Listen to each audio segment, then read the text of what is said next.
Dude, so I keep seeing friends posting how much they like this movie. I check online and I'm like, okay, it's divisive, but the audience likes it. And yeah, I was like, it's definitely too late to review this. There's no freaking way I'm gonna review this. It's too late. And now that I saw it, yeah, welcome to my The Devil All the Time review. Available on Netflix for almost 2 weeks now.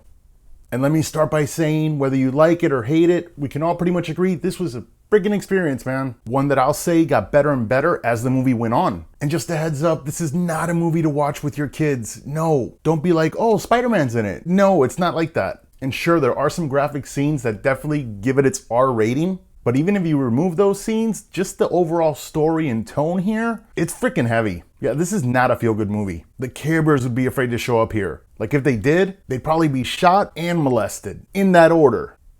Dude, in the cast here is freaking out of hand. Everyone is awesome in this. And there's like too many people to mention. There's like a hillbilly Avengers Endgame. That big of a cast. Tom Holland's in this. Bill Skarsgård's in this. Robert Pattinson. Riley Keough. Is that how you say her name? I hope I didn't mess up her name. But she's good. Captain America's BFF is in this. And so is Jason Clarke. That really good actor. He was in the Terminator sequel. The one that wasn't as good as Terminator 2. Bro, it's nuts, and everybody brings it in this movie. And this is a big story, like it spans like 2 decades, so there is quite a bit going on, especially in the beginning. There are a lot of moving pieces here that do come together as the movie goes on, but it does take its time getting there. No, like really takes its time. But be patient because it's worth it. And hey, The Devil All the Time does start with kind of a warm and fuzzy, wholesome feel, at least for like the first 5 minutes. Kind of like that small town farmland my pa used to own down yonder. That one. Yeah, that. It's like that. The music works and so does the narration. Great voice for this story. I'm not saying he's like Morgan Freeman great. No, bro, he's not like the narrating god or anything. But he does work in this. And it's actually narrated by the guy that wrote the book this is based on. He's narrating the story, which is really freaking cool. And even though I'm not the biggest fan of narration, it is definitely needed here. Yes, you gotta pay attention in the beginning, man, because there's just so much going on. Storylines being established, character backstories, time jumps, freaking everything. And yeah, and even though again it does work out in the end, in a first viewing, I will say the first act can feel like it has a lack of direction. I'm not saying I hated it, no, but there were times where I was like, are we going anywhere? No, we are. And listen, the first hour is not like a drag or anything. Pennywise, he loses his shit. That was cool. You also get a backwoods version of A Dog's Purpose. Pretty sure it's not the way it works, man.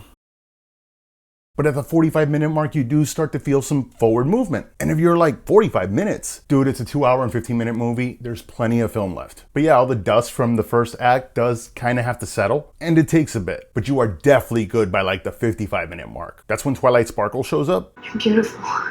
It's like diamonds.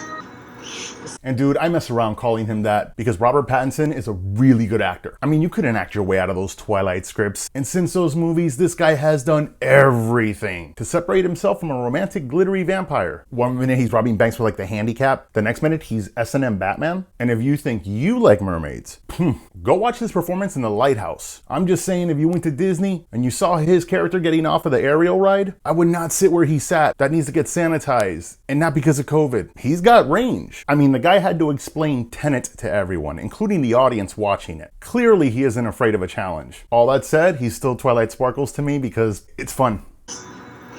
And here he plays the guy in the high school yearbook that was voted most likely to start a cult. And he plays it well. Just enough over the top. And it works. He doesn't have as much screen time as Tom Holland, but when he is on screen, it's effective. Speaking of Tom Holland, he is awesome in this. And we get to see some serious range, man. No spoilers at all, but there's a scene with Spider-Man and Batman just sitting in a church and having a conversation. My heart was freaking pounding, dude. So yeah, that tension, it's good. And don't get worried if you start seeing it jumping around with storylines, because the momentum is picking up everywhere now. Yeah, the second act definitely has clearer and better storytelling, pacing than the first act. Then comes the third act that I will not get into, but I will say, wow. A good wow, not a bad one. This was good. I was like, crap. Now I know where all of this is going. Like I could see it now. And there's 35 minutes left at this point, and I'm like, yeah. The last 35 minutes of this movie aren't just a great third act, but it also makes you appreciate everything that came before it even more. And listen, this is a journey, one that honestly might not be for everyone. There is a ton of connect the dots here. And yeah, I could see where you might be like, did we need all those dots in the beginning though? And time jumps. I could see that criticism, yeah. But I'm sorry, these performances and the way everything connects at the end brings what may have been a middle-of-the-road movie to some, in my opinion, to something much better. That, by the way, does stick with you for a bit after you're done watching the movie, which is always a good sign. But who cares what I thought? What did you guys think? I definitely want to hear your thoughts on this movie. And thanks for watching.